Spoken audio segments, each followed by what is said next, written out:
Holiday gifts for privacy advocates in the UK and the US. I go on a rant about automation and job loss. And Jeff Fowler from the Wall Street Journal is here to show us all the Bluetooth we can stick in our ear canals. All that and a whole lot more coming up on Tech News Today. This is Twit. Bandwidth for Tech News Today is provided by CashFly at CACHEFLY.com.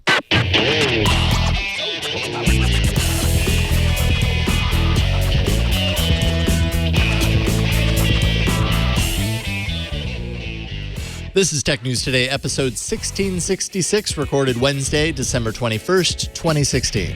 This episode of Tech News Today is brought to you by Rocket Mortgage by Quicken Loans. Rocket Mortgage brings the mortgage process into the 21st century with a fast, easy, and completely online process. Check out Rocket Mortgage today at quickenloans.com/TNT. Welcome to Tech News Today. This is the show where we tell you everything you need to know about technology today. And we are the rock and paper of tech news. And Kara, she's the scissors. We couldn't do it without her. That's true. What is Burke? Burke's the glue. Burke rock, is sometimes the paper and the pen. He's the hand. He's the whole hand. That's right. We went right to Burke at the top. We have the camera. We Burke took hand. it. People know that Burke is sitting over there. We're all of us are kind of Burke. Yeah, we're all Burke. We're all little Burke on the inside, aren't we? Yes, I'm actually Megan Maroney. And I'm actually Jason Howell. Let's talk about some tech news. The UK's Investigatory Powers Act, known by many as the Snoopers Charter that we spoke about a couple of weeks ago, passed into law last month, which would allow for unprecedented collection and storage of emails, text messages, and internet data on all citizens. But the EU's highest court just ruled that indiscriminate collection of those emails is actually illegal. Collection resulting from serious crimes like terrorism would be justified, according to the decision. Challenges to the law are expected as a result of the ruling. It said the fact that the data is retained without the users of electronic communication services being informed of the fact is likely to cause the persons concerned to feel that their private lives are the subject of constant surveillance. And, that's a big reason, obviously, that people were coming out against this very vocally. It was kind of somewhat surprising that it actually passed in the first place.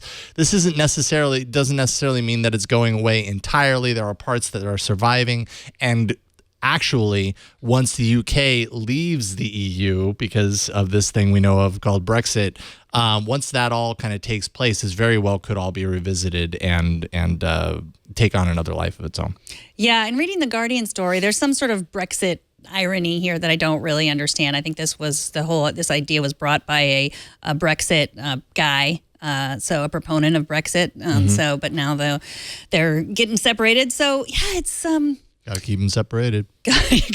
Yes. So they say only the targets of serious crime will be affected, like terrorism. But that's a slippery slope always.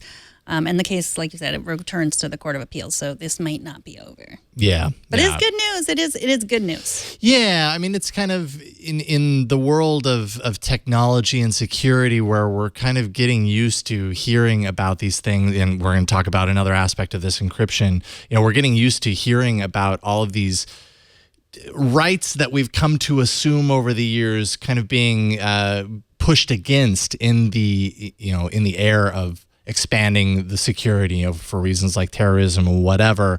Obviously, those are good reasons to be more secure. But what kind of happens to individual rights? Things that we've apparently taken for granted for a long, long time in the process. We're used to seeing a lot of that happening and feeling kind of somewhat helpless in the process. So now, thankfully, a little bit of glimmer of hope, I suppose. Mm. Well, meanwhile, stateside, a new U.S. House Judiciary report says weakening encryption with backdoors would be against the national interest. This comes in the year-end report from the House Judiciary's Encryption Working Group that was released today. The group also says the issue of encryption forcing criminals to go dark has been overblown. Instead, it's more like going spotty. That's actually what they said in the report. Gray. Gray. Many are seeing this as a victory for Apple in their fight with the FBI that began back in February of this year. So for privacy advocates, this is also good news. Yeah, I mean, yes, definitely. And then there's kind of the fact that getting into creating backdoors into encryption is one way to fight against it. The other news that we're seeing this week, Signal, the total encrypted messaging app, which I think all messages through Signal are encrypted through open Signal technology, was blocked in Egypt and the United Arab Emirates. It was blocked. And, basically, if the encryption couldn't be backdoored into the technology, could be blocked altogether, which could be kind of a sign of other ways to kind of battle encryption as things get a lot more challenging kind of going forward. But today they pushed out an update to actually sidestep that censorship, something called domain fronting, which masks the traffic inside encrypted connections with major services that are passable, things like Google. So the data basically would look a lot like, or just like, a Google search, as one example. So there are ways around that too. So it's an ongoing cat and mouse game, obviously. It's complicated. It is complicated. You know what's also complicated? Keeping an executive position at Twitter for very long. Actually, in this case, it was pretty long. The revolving door at Twitter continues to revolve. CTO Adam Messinger joins the ever-growing list of executives to leave the company this year. VP of Product Josh McFarland also announced his departure as he's joining venture capital firm Greylock Partners. As of now, 7 of the 10 executives that were listed on Twitter's leadership team site at the beginning of the year have now departed. And that's not even counting other VP level executives who also left in 2016. I mean, in the world of technology, companies, I think it's pretty common to see turnover in positions like this. Pretty normal to see that because other opportunities arise and they hop ship, and that's just kind of how you elevate yourself through the ranks. But Twitter's executive turnover is super concentrated, and it's all happening within this year, a very important year where Twitter's really tried to get a lot of things going on kind of repositioning itself in the market, and it's just not having any luck. So I'm sure this isn't helping, or maybe it is. Maybe that's the point: is out with the old, in with the new. But I don't know. Well, they're not going to. It's going to be very difficult for them to get anyone in, any new. Yeah, well, that's a good point. Their stock is down. You attract talent by having a stock that is something that someone wants as part of their payment package, their compensation package. What great executive would want to say, I'm going to go to Twitter as opposed to the other places they're much more successful. I mean, Jack Dorsey's been running, the two companies. He's been running Square and Twitter. And part of the way he could run both of those companies was that he had this really solid executive board below him. But one by one, they're just leaving. And so, and also Recode, Kurt Wagner said, part of the reason they'll have a difficult time attracting new people is the lack of continuity. No one wants to no executives want to go to a place where everyone's leaving. So, right. I don't know who would go there at this point. So unless they feel emboldened or strengthened in the idea that they can actually be the ones, like they have a really great idea, great game plan on re-strategizing what the company is doing and helping to be the reason why Twitter suddenly emerges as the next Facebook, which I don't know if that'll ever happen. Right, like they turn it around like Marissa Mayer did at Yahoo? Yes, exactly. No, that did not work out exactly, so well. That didn't work out so hot. Yeah, I mean, instability in leadership cascades all the way down to the people, working underneath, and it becomes really difficult to understand in that ever-changing landscape what the priorities are and what to focus on. And that's what Twitter needs right now is focus and to make some sort of decision about what their priorities are. So, yeah, it's pretty challenging. TechCrunch says Uber is on course to lose nearly $3 billion in 2016, despite explosive revenue growth and the sale of its Chinese market. This should not come as much as of a surprise to followers of companies the size of Uber. The ride-hailing service has not gone public yet, and with a $68 billion valuation, it's currently the world's most valuable private company. Sources familiar with the matter also say that rival Lyft spends more than 50% more per ride than Uber because Lyft offers riders bigger discounts and better incentives for drivers. So Uber is pretty quiet about its financials. They keep it pretty close to the vest. So we don't really know. But I mean, the losses are not unprecedented. That's pretty common for a big company like that. And if you think about one of their biggest costs is their drivers, and they're working really hard to get rid of them completely, you can see a bright future for Uber. Hallelujah. The clouds part, the sun starts shining down, and they're like, see, this is what we had in mind all along. Yeah, many people see this as Uber pricing itself so low that they're going to run the others out of business. How long can Lyft, make concessions for it in order to get people to use their service and keep up with Uber? And then once that happens and all the competition's out of the way, then you just mark it up. And then you don't have the cost of the drivers mucking up with everything. And so suddenly the picture gets really bright for Uber. In sort of, but not really related news, related because it's Uber, but just interesting nonetheless, there's a group of Snapchat filters that are going to work while riders are en route in Uber. So basically, it's going to unlock these new filters for a short duration while they're actually using Uber. Filters include estimated time of arrival, like be there in 5, if that's how you want to tell someone that you're going to be there soon, or Uber to a friend. I think this one's kind of interesting here. It gives, if the friend that you want to Uber to gives location permission to Uber when the request comes through, it tells Uber to take you wherever your friend happens to be. So it's like, take me to so-and-so.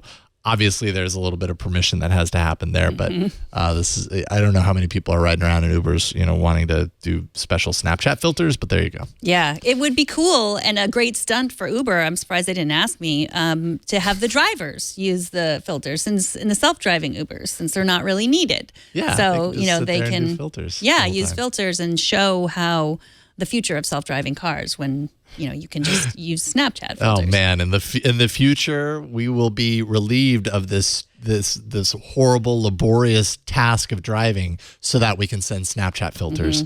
The future. I just don't know what I feel about the future anymore, to be honest. The White House has released a seemingly conflicted report about artificial intelligence.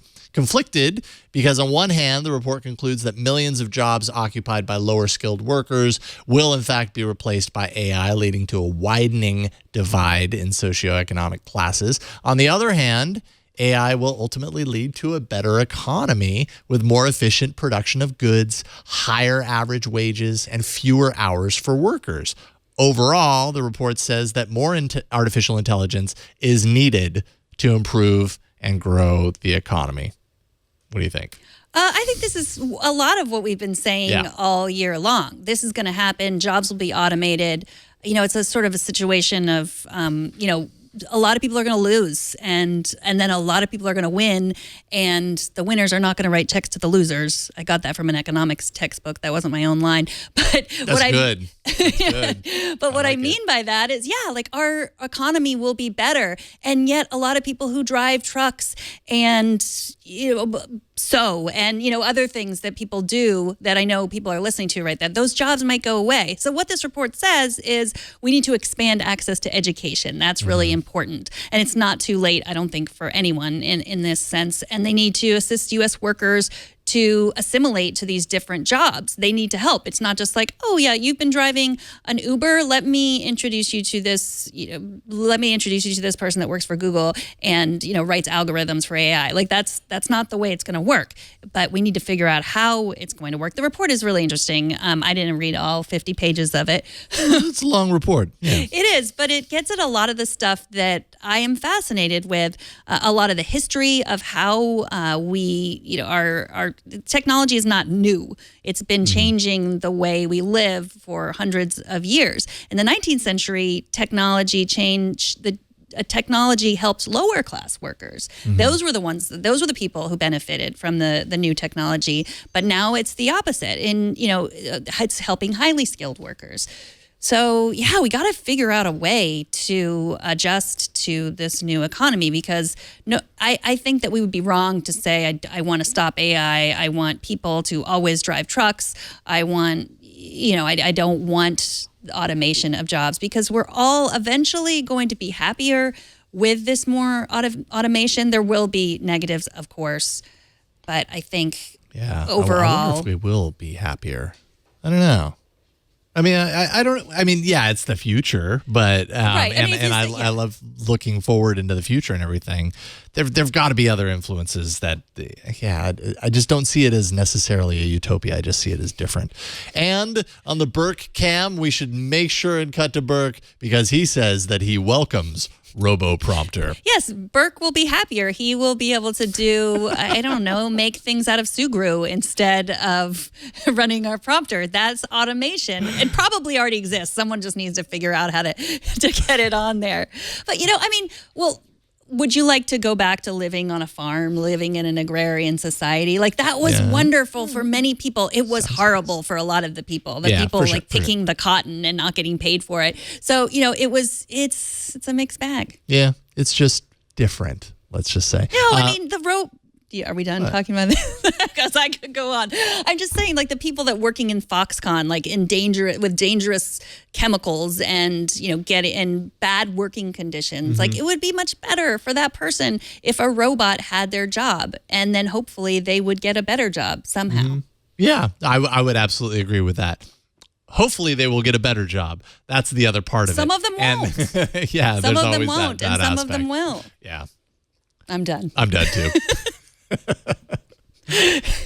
After the break, Jeffrey Fowler from the Wall Street Journal talks about all the wireless technology you can shove in your ear canals. But first, let's take a minute to thank Rocket Mortgage by Quicken Loans, the sponsor of this episode. Mortgage process, who needs it, especially not those of us used to doing most of our business straight from our laptop or our phone. These days, anything can be automated, should be automated, and that includes your mortgage. Rocket Mortgage brings the mortgage approval process into the 21st century. It's fast, it's powerful, and it's completely online. Rocket Mortgage has taken all the complicated, time-consuming parts of applying for a mortgage out of the equation. Do you hate searching through stacks of old files and paperwork? I believe the answer to that question is yes. Yes. With Rocket Mortgage, you can easily share your bank statements and pay stubs at the touch of a button, helping you get approved in minutes for a custom mortgage solution that's been tailored to your unique financial situation. Even better, with Rocket Mortgage, you can do all of this on your phone or your tablet. It's a quick online process that you can manage from the convenience of your couch. So if you're looking to refinance your mortgage or buy a home, check out Rocket Mortgage today at quickenloans.com/TNT. That's quickenloans.com/TNT. Equal housing lender, licensed in all 50 states, NMLS, consumeraccess.org, number 3030. And we thank Rocket Mortgage by Quicken Loans for their support. Jeff Fowler from the Wall Street Journal has been testing Apple's wireless AirPods for 3 months, and he's here to tell us how they compare with other wireless earbuds. Welcome back to the show, Jeff. Thanks for having me. So you call these $160 AirPods one of the best products Apple has made in years. Why? Wow. It's true. You know what? It reminds me of the good old Steve Jobs days at Apple, where like on those original iPods, when they just got so many little things right that took it to another level that you don't get from others in the industry. And you really feel that way about wearing these earpods. By the little things, I mean, so they come with this case. And anybody who's used Bluetooth headphones before knows it's sort of a pain every time you want to start them up. You got to press a button, turn it on, and connect via Bluetooth. With these things, you just put them in the case and they're off. You take them back out and they're on, connected to your device. That's it. You don't have to press any buttons. You don't have to mess with any settings or menus. Another little thing, you're playing your music and you want to pause it. You just take one of these out of your ear. The music pauses. You put it back in your ear, the music plays again. After using these for a while, I started to think, why can't every pair of headphones in the world do this? So they got so many of these little things right, and the feeling of being able to walk around, sort of not being tethered here, do the chat here on the show, not being tethered like a marionette, not have something smacking up against me when I go for a run. It just kind of brings the experience of listening to music and taking calls and interacting with my stuff, makes it just a lot nicer. So you say you tried it on many different people's ears. That's the thing that people are saying, well, my ears are weirdly shaped. The, earbuds never stay in my ears. Mm-hmm. What was your experience trying it in different shaped ears? Yeah, this is the number one question that I've gotten from people. Is it going to work for me? The general rule of thumb I would give you is, so if Apple's traditional corded earbuds, the ones that look like this, if they fit you, probably these are going to as well. And maybe actually even a little bit better, because these don't have a cable coming out of them, yanking them down, pulling them down, weighing them down. So they're a little more likely to stay in there. I made several of my journal colleagues try out the AirPods, as well as actually we looked at 6 other of the totally wireless earbuds that you can buy right now, and they stayed in all of our ears. I've got a video on the journal website and on Facebook. You can watch me headbanging with them in slow motion to see how they stayed in there. So I haven't really found a case where they didn't fit people. That's not to say it doesn't exist, and this is the trade-off with these Apple products and many Apple products in general. There you go. I'm doing Nice. the headbang. Serious headbanging going on right there. There you go. Thank you. Many Apple products make this compromise, right? They're one size fits all. And, that means millions and millions of people are going to be just fine with them. But it's possible that they may not be just right for you. And if that's the case, you can look at some of these others on the market. The thing that makes them different for sort of fundamentally is that they all come with ear tips that you can adjust. You can take off these little plastic or foam bits and make them adjust directly to your phone. You've probably seen them on devices in the past like this, where you just kind of get a little thing and try it out. So you can go that route. But the bad news is that of all the other totally wireless ones I tried, none really felt like they were worth the money right now. There's just a lot of technical problems that they still face. They drop out a lot, especially when you're outdoors, because Bluetooth technology is still a little wonky, or maybe they were a little uncomfortable in the ear or just didn't sound great. So we're at a point in the market right now where the AirPods really, I think, stand out from the competition in terms of kind of having the whole package. Yeah, I mean the whole package, including kind of the battery life aspect. I'm not sure you can tell me, but among the earbuds that you tested, I think the AirPods are one of the few that comes with like a self-charging case that they just live in, and that can be charged itself. I mean, battery is such a huge a huge consideration for all sorts of technology that we're using. When you're talking about these tiny little devices that are meant to be wireless and you want them to work all the time, I imagine that's a huge consideration too. Definitely. So sort of the other pair that almost were my alternative to the AirPods were these made by Samsung. They're called the Icon X. And there's a lot to like about them. They also capture your heart rate, which is kind of cool if you're exercising. The outside of them are kind of control switches. You can like swipe on them and control your music, which you can't do on the AirPods. But these things, they only last an hour and a half. Oh, that's nothing. And that's just really not enough to kind of get you through a long commute in a day, and then you got to go recharge them. So that's something I'm sure Samsung will fix in future editions, which is kind of why I come down to this advice of if the AirPods aren't right for you right now, really kind of give it a little more time. I'm sure we're going to see a lot more of them. Mm-hmm. And have you lost them? So this is the other thing that everybody sort of is complaining about a little bit or worried about a little bit. You probably saw somebody made one of those classic iPod commercials with the people dancing, where in this case they were wearing these guys and they kind of fell out of their ears and on the floor. So and the rest of the time trying to find them. Yeah, exactly. That never happened to me, nor to my colleague Joanna Stern. Actually, she even at one point accidentally put them in the wash and laundered them, and they still came out and worked fine. But you do obviously have to learn kind of like to keep track of them. The charging in the case is part of it. So when you're using them, you have them on. When you're not using them, you put them back in the case. And that's also what turns them off and keeps them from sort of interfering with your phone. I just kind of got used to whenever I was using them, I put them in my trusty nerd pocket right here, my shirt if you can see it, and that's how I knew where they were. Mm-hmm. So bring back the old pocket protector. That's what I say. What did Joanna do? Because she doesn't usually have a nerd pocket. Well, she has a pocketbook, and she has plenty of nerd pockets, I gotta say. She's also a nerd. But yeah, you just figure out a place in your life to keep them. But you do have to get in the habit, when you're done using them, you put them back in the case. And they sort of remind you to do that because that's the function of turning them off. There's no separate off button, right? So if you want to use your phone for other things, you're going to need to have them off as well. So again, that wasn't really a big problem for me. I can understand some people may, they're expensive, much more so than a traditional pair of headphones. So you do worry about losing them. And if you're super klutzy, the advice I give in my review is, if you want to join kind of this wireless world, but you are on a budget or you really lose stuff, this pair right here is actually amazing. You can buy these on Amazon. They're called the Tautronics. They cost $26. They sound really good. They do have this one cable connecting them, but otherwise they are Bluetooth, so you don't need a dongle to attach it to your phone. And they're a good plan B.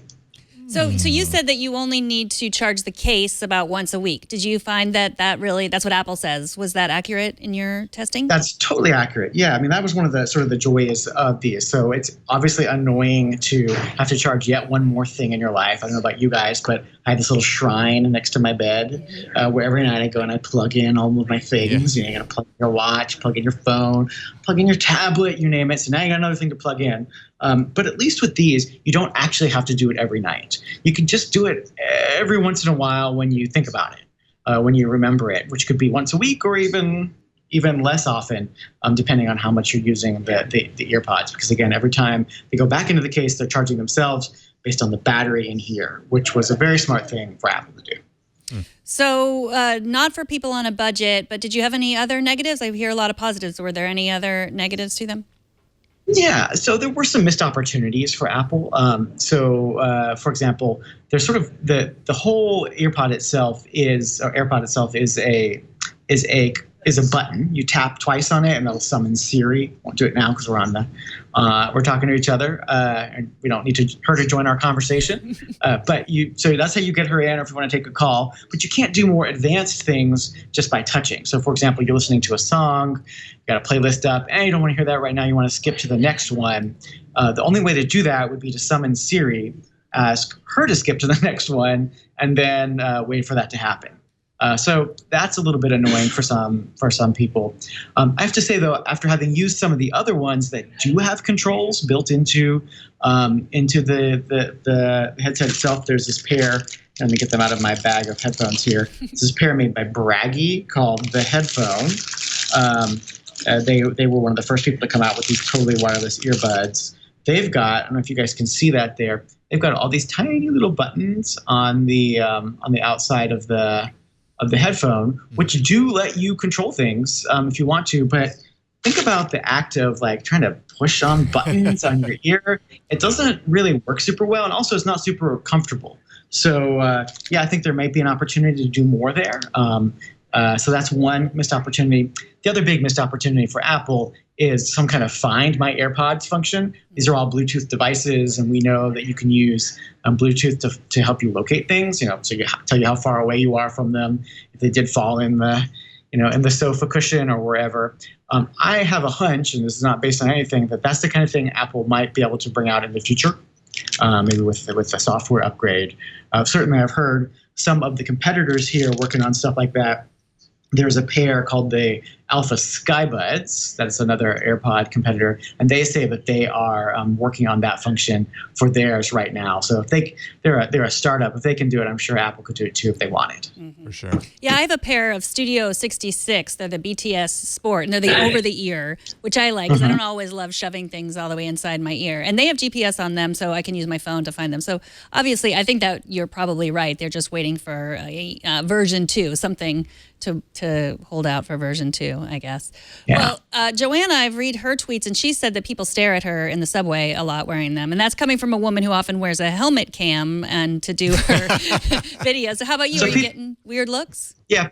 People have definitely a lot of reasons to stare at Joanna in the subway that may or may not be related to the AirPods. So I live in San Francisco. I think people here are a little bit maybe more used to seeing weird technology or maybe ear adornments in general. I would say actually not really. It's not really been a big concern. Maybe once a week someone will come up to me and say, hey, are those AirPods? Do you like them? How'd you get them? Because of course they've been on delay. They've been delayed for so long. But those are usually kind of the Apple fanboys and fangirls out there more than more than others. But then again, I have no idea what people are thinking and not telling me when they see me wearing them. And listen, there is a big style concern here. You look like this wearing them. And yeah, even the headline of my review for the Journal said, yeah, these ugly things. They look like, I've heard from many Journal readers, some think they look like Q-tips. Others think they look like cigarette butts hanging out my ear.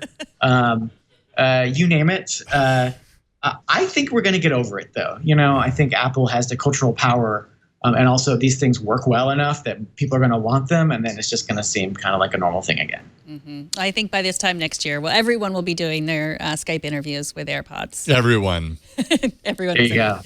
Well, Jeffrey Fowler, thank you so much. Jeffrey Fowler writes personal technology reviews at the Wall Street Journal. You can find him there, and he has many great ways to spend the money that you get from returning the gifts that people got you that you didn't like. So thanks so much. You bet. Thank you. Have a great holiday. You too.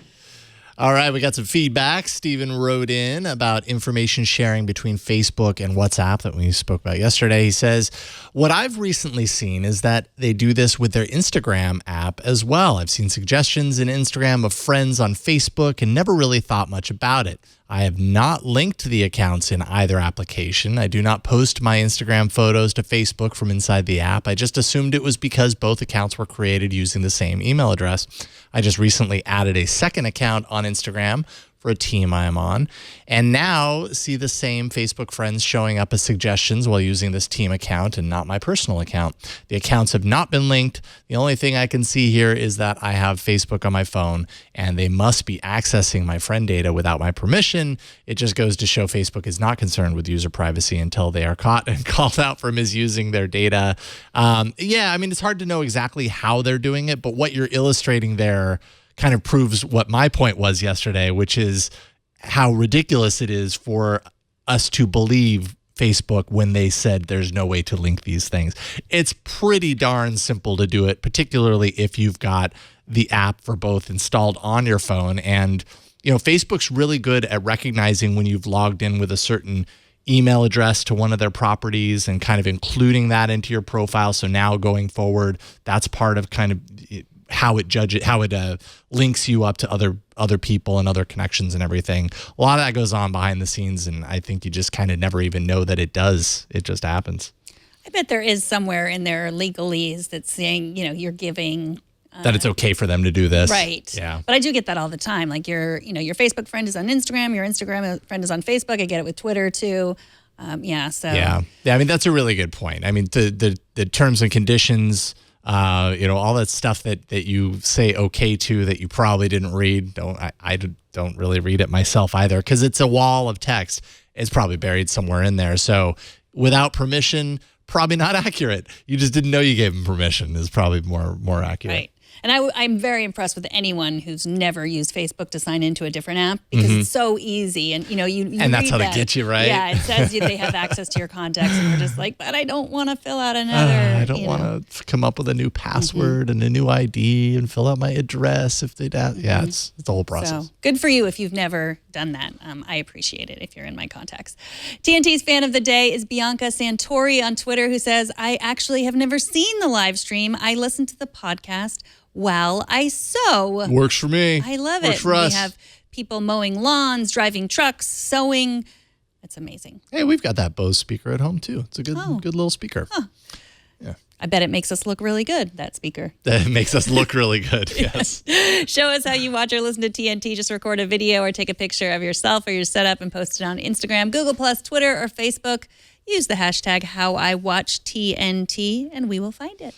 All right, in this edition of What Will Drones Deliver Next, I present to you autonomous drones in France that will deliver mail, but only once per week and only to the southern region of province.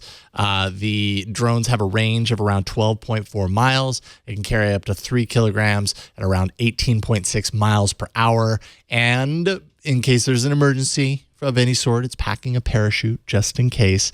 But add mail delivery as yet another thing that is going to be disrupted in our drone/AI future.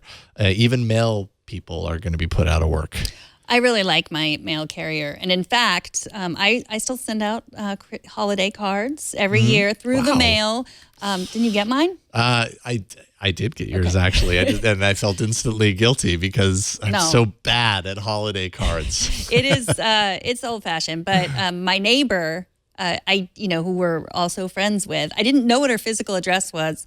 I texted her to ask for her physical address, and I said, I know I could walk over there and give this to you, but I love our mail carrier, and I don't, I want her to have her job as long as possible. So I put a stamp on it, and it went around the block to my neighbor.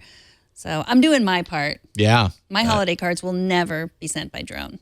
That is until that's the only way holiday cards are sent. It could happen.